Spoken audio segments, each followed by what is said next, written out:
पक्षी राजाला पहाटे झाल्याची झाडी होती. निद्राली असलेल्या आम्ही आमच्या स्वाधीनकडे गेला. पवित्र पुण्यक्षेत्र म्हणजे गंगा क्षेत्र अशा पवित्र गंगाक्षेत्री आमचं जाणलं. अगदी सज्जेल अशा प्रकारचं स्नान केलं. अगदी संध्यादिगम उरडलं आणि पुरुषाची पकड न्यायाचा सुवर्ण झेंडा घेऊन या तमाम जनतेला न्यायान करण्याचं कार्य आम्ही करतो. खरंच मला जन्मदेणारी आमची मातृपितृ देवता, ज्या मातृपितृ देवतेनं या अवधीच्या विवेक क्षेत्रात राजा निलमणीला जन्माला घालण्याचं कार्य केलं. त्यात आमच्या मातृपितृ देवतेच्या मुखातून निघालेले उद्गार किंवा प्रत्येक माणसाचा जन्म हा केवळ अज्ञानाच्या काळात झालाय आणि तोच अज्ञानाच्या काळात दुरापास करून ज्ञानाचा मूर्तिमंत्र होत तो जर का पार करायचा असेल तर प्रत्येक माणसानं आपल्या जीवनात सुधारायला हवं. म्हणून मातृपितृ देवतेची इच्छा स्फूर्ती म्हणे या राज्य प्राप्ताचा केला आणि गुरुआश्रम्यांचं जाणलं. ज्या संन्यासून आम्ही आमच्या घरी गेलो त्या आमच्या मणीवर आमच्या समोर अगदी मोठ्या मांडणं प्रतिपादन केलं. आपल्या प्रशस्त विचारांची सांगून 4 वेळी 6 शास्त्रे 18 पुराणे 14 विद्या आणि 64 कला या सर्व विद्ये आमच्या गुरुने मला विश्वास केले. तेथवेळी आमच्या गुरुमानाच्या आमकडून शब्द बाहेर पडले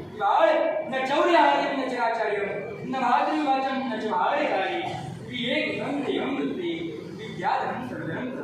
विद्या विनयन शिवते दानचे एकमेकांना देण्याची वाढवते. 2 बंधू वाटण्यासाठी मांडले तर विद्यार्थ्यांची वाटी कधी होऊ शकत नाही. चोर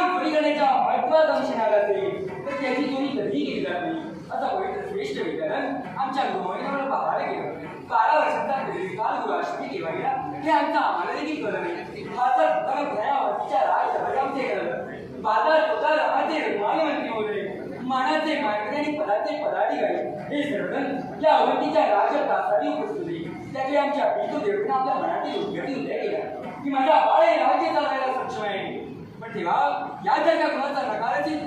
दुर्गा आणि कोणी खुशाल केल्याशिवाय एवढ्या चारही बाजूला निशुल्क येते युवराज निलवणी महाराजांचा जयकार असून तक्षणी श्ववेळी शुभदिवस शुभमुहूर्त जळले झाला ब्राह्मण क्षत्रिय वैश्य आणि शूद्र या चतुर्वर्णीय जनतेला निमंत्रित करण्यात आलं वेदालपी षडालपी श्वापालपी ब्राह्मण आमच्या राज्यारोहणाच्या वेळी उपस्थित होते आठवड्यात तो भाग्याचा अक्षर या रत्नजळीत राजगाडीवर अगदी मोठ्या मानाने विराजित झालो सप्त सिंधुजीरांच्या मस्तकी सूचित करण्यात आलं वेद त्या ब्राह्मणाने गर्दीतून वेद आगेश्वऱ्या बायकाड्या आणि या तमाम जनतेच्या मुखातून एका जगशोधकार येते राजा निळा निलवणी महाराजांचा जयकार असो राजा निळा निलवणी महाराजांचा जयकार असो बस महाराज खुशा शांत झाली सर्वांगावर रोमांच उभे राहिले त्यावेळी आम्ही आमच्या मनात ठेवलं की या तमाम जनतेने एकत्रित आमच्या नावाचा उद्योग आहे त्या लाभ जनतेसाठी आम्ही आत्मसमर्पण करू पण हे परमेश्वरा तुझ्या आशीर्वादाचा भेद दे गवत आणि भेद शिरस्त्राण सदैव आमच्या पृष्ठभागी राहूया मनोमंत्र